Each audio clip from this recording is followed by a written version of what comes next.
Sebelum lanjut, seperti biasa, Mimin mau ngucapin terima kasih buat orang baik yang udah nyawer. Kali ini ada dari Tawis Wendy Ajus. Salam, tetap semangat terus Min. Buat orang baik yang udah nyawer, Mimin mau ngucapin terima kasih banyak. Semoga semakin bertambah rezekinya, banyak umur, dan sehat selalu. Kita lanjutkan ke intronya, Ijikiwir.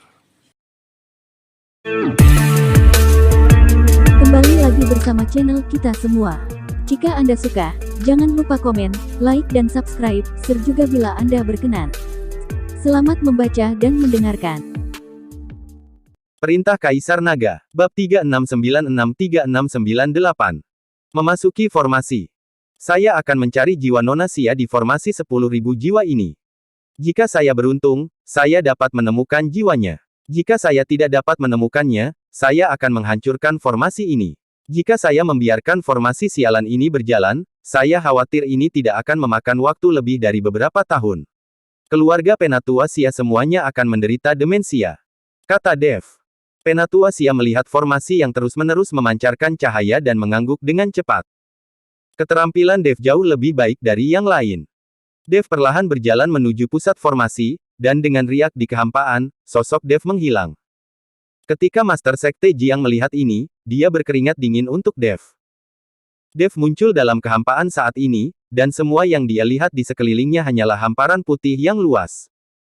Hanya ada pola formasi yang bersinar samar, memberi tahu Dev bahwa dia berada di formasi 10.000 jiwa. Le, kamu cukup berani. Kamu tidak tahu apa-apa tentang formasi 10.000 jiwa, tapi kamu berani masuk. Apakah kamu tidak takut tidak bisa keluar? Raja Iblis Awan Merah bertanya dengan rasa ingin tahu. Tentu saja aku tidak perlu takut lagi. Aku bisa mengerti. Lagi pula, aku masih memilikimu, kan? Jika aku tidak bisa keluar, maka kamu juga terjebak di sini. Menurutku kamu juga tidak ingin terjebak di sini, kan?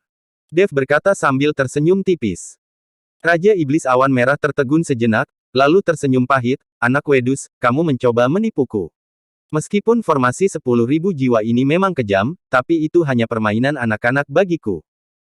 Sekarang aku akan membuka mata langit dan kegelapan untukmu. Di bawah mata langit dan kegelapan, semua ilusi tidak punya tempat untuk bersembunyi, dan semua ilusi akan hilang. Dev tertegun, dengan ekspresi luar biasa di matanya. Dev mengetahui kekuatan mata langit dan kegelapan. Ketika dia dikejar oleh Preston di medan perang para dewa dan iblis, dia tidak punya cara untuk melarikan diri. Itu semua karena mata langit dan kegelapan sialan itu. Setelah Preston membuka mata langit dan kegelapan, Dev tidak punya tempat untuk melarikan diri.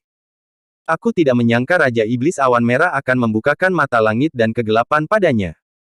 Dev hendak membuka mulutnya untuk mengucapkan terima kasih, tapi dia mendengar Raja Iblis Awan Merah.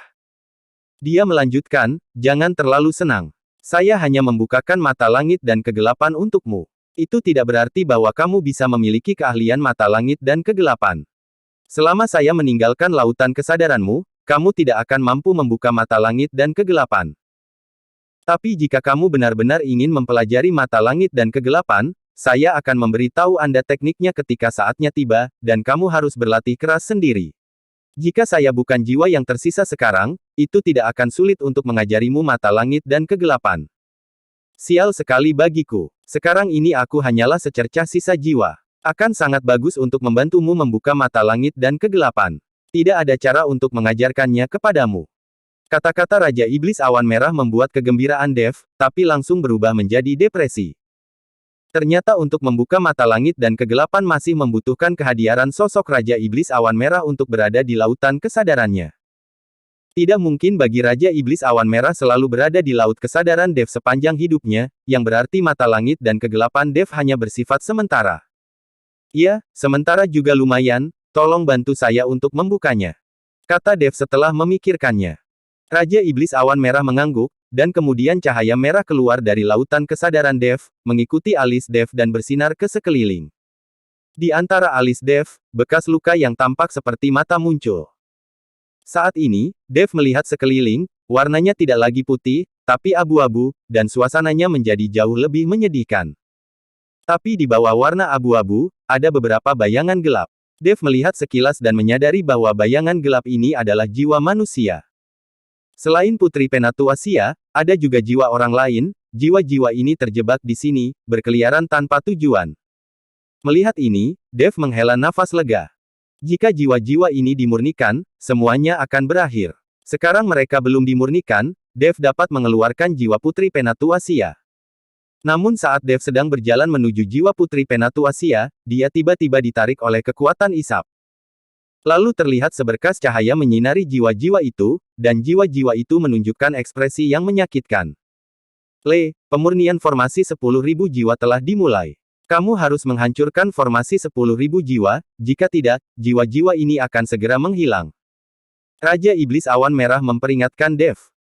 Dev mengangguk, dan pedang pembunuh naga langsung muncul di tangannya, dan kemudian cahaya pedang yang tajam berayun menuju tempat di mana cahaya itu bersinar. Dev sekarang tidak punya waktu untuk menemukan mata formasi, jadi dia hanya bisa dengan paksa menghancurkan formasi 10.000 jiwa. Ledakan. Boom. Jelegar. Bang. Duar. Kemanapun cahaya pedang mencapai, terdengar suara keras, sejumlah besar pola mulai berkedip terus-menerus, dan cahaya yang tak terhitung jumlahnya menyala secara kacau. Pada saat yang sama, Master Sekte Jiang dan yang lainnya di luar melihat sejumlah besar pola berkedip terus-menerus dan menyebabkan kekacauan. Mereka menduga itu pasti Dev melakukan kesalahan. Semua orang mengkhawatirkan Dev. Formasi sialan seperti ini benar-benar memalukan bagi master formasi seperti kami. Biarkan aku memecahkannya untukmu. Dev meraung marah dan mengayunkan pedang pembunuh naga di tangannya lagi.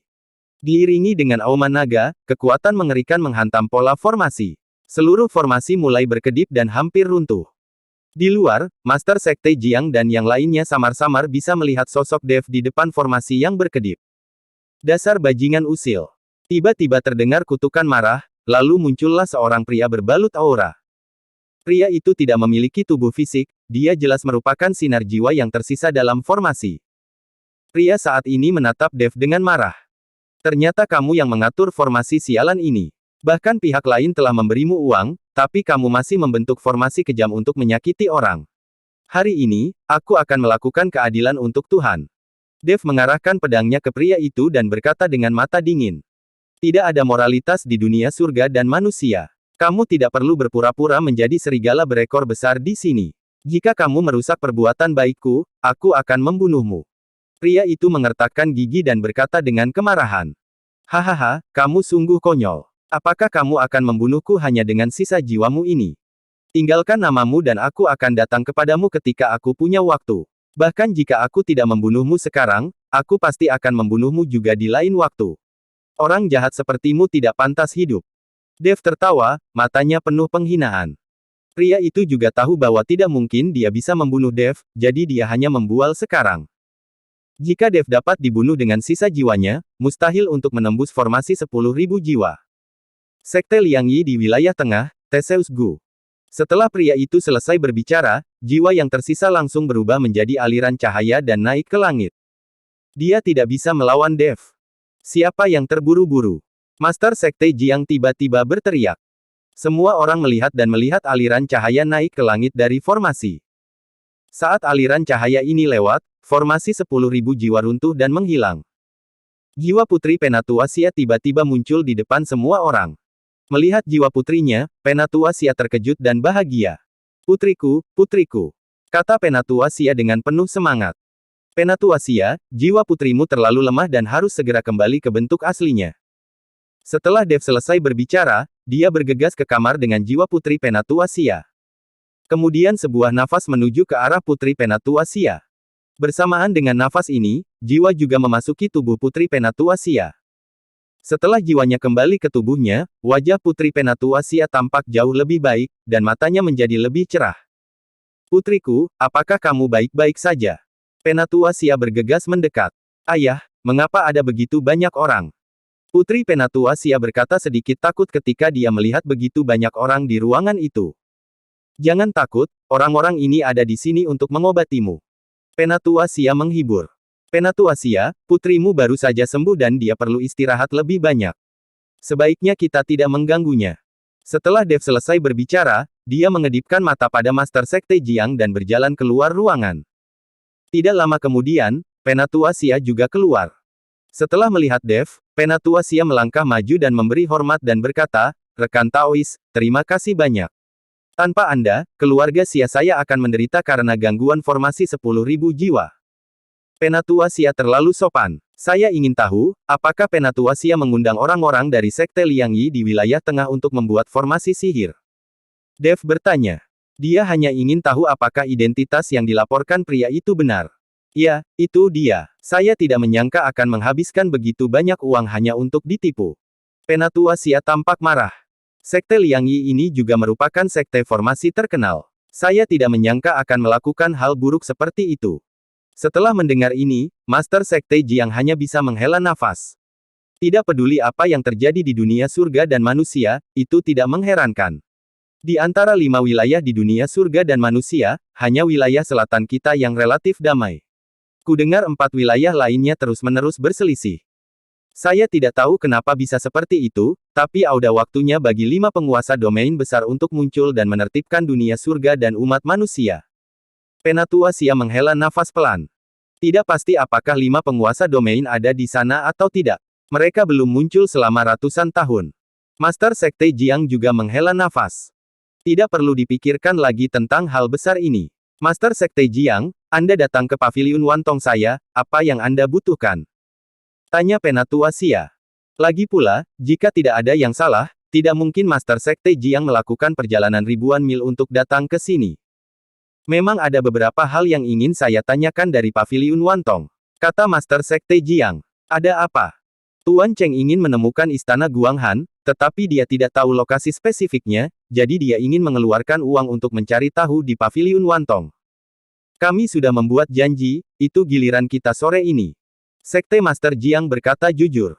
Ternyata Anda sedang berusaha mencari informasi. Caranya mudah. Aku akan mengantarmu ke sana. Kalau ada pertanyaan, tanyakan saja. Tak perlu membuat janji. Aku punya token di sini. Jika terjadi sesuatu di masa depan, Anda dapat pergi ke paviliun Wantong kapan saja. Cari tahu, selama Anda memiliki token ini, Anda tidak perlu menunggu. Penatua Xia mengeluarkan token gelap dan menyerahkannya kepada Dev. Dev tidak sopan dan mengambil token itu, lagi pula, dia pasti harus mencari paviliun Wantong untuk menanyakan beberapa hal di masa depan. Tetapi ketika Penatua Xia hendak mengajak Dev dan yang lainnya untuk menanyakan kabar tersebut secara langsung, tiba-tiba seorang murid paviliun Wantong berlari. Penatua Xia, seseorang membuat masalah di jalan, tolong pergi dan lihat. Kata murid paviliun Wantong dengan cemas. Beraninya seseorang membuat masalah di paviliun Wantong. Dia sepertinya lelah hidup. Penatua Xia marah, lalu memandang Dev dan Master Sekte Jiang dan berkata, kalian berdua, tunggu sebentar, saya akan segera kembali. Penatua Xia mengikuti murid paviliun itu, dan pergi dengan tergesa-gesa. Dev dan Master Sekte Jiang tidak melakukan apa-apa, jadi mereka mengikuti mereka, ingin melihat siapa yang berani menimbulkan masalah di paviliun Wantong. Saat ini di jalan, sekelompok orang membentuk lingkaran. Di dalam, lebih dari selusin murid paviliun Wantong mengepung seorang pria dan seorang wanita. Api membubung dari tubuh pria itu, matanya merah, seperti binatang buas, dia kehilangan akal sehatnya. Dan wanita itu memeluk pria itu erat-erat untuk mencegahnya menyakiti orang lain secara impulsif. Kamu anak pemberani, kamu berani membuat masalah di paviliun Wantong saya. Saya pikir kamu tidak ingin hidup. Penatua Xia tiba dan menamparnya tanpa ragu-ragu. Penatua Xia, mohon berbelas kasih. Pada saat ini, Master Sekte Jiang dan Dev tiba. Setelah melihat pria dan wanita itu ternyata adalah Yars dan Yakub, mereka segera bergegas maju. Master Sekte Jiang. Penatua Xia tercengang ketika dia melihat Master Sekte Jiang bergegas ke arahnya. Penatua Xia, keduanya adalah muridku, mohon belas kasihan. Kata Master Sekte Jiang. Ketika Penatua Xia mendengar ini, dia segera melihat lebih dekat dan menemukan bahwa itu adalah orang yang telah bersama Master Sekte Jiang sejak awal. Ketika dia mengundang Master Sekte Jiang, mereka berdua bersama Master Sekte Jiang. Tapi sekarang seluruh tubuh Yakub terbakar api, dan mereka berdua tampak sedikit malu, Penatua Xia tidak bisa membedakannya untuk sementara waktu. Master Sekte Jiang, saya benar-benar minta maaf, tapi apa yang terjadi dengan kedua murid Anda? Penatua Xia bertanya dengan sedikit cemberut. Bersambung. NB, mata langit Ming, kedepannya akan berganti menjadi mata langit dan kegelapan. Mudah-mudahan Mimin gak lupa, hehehe.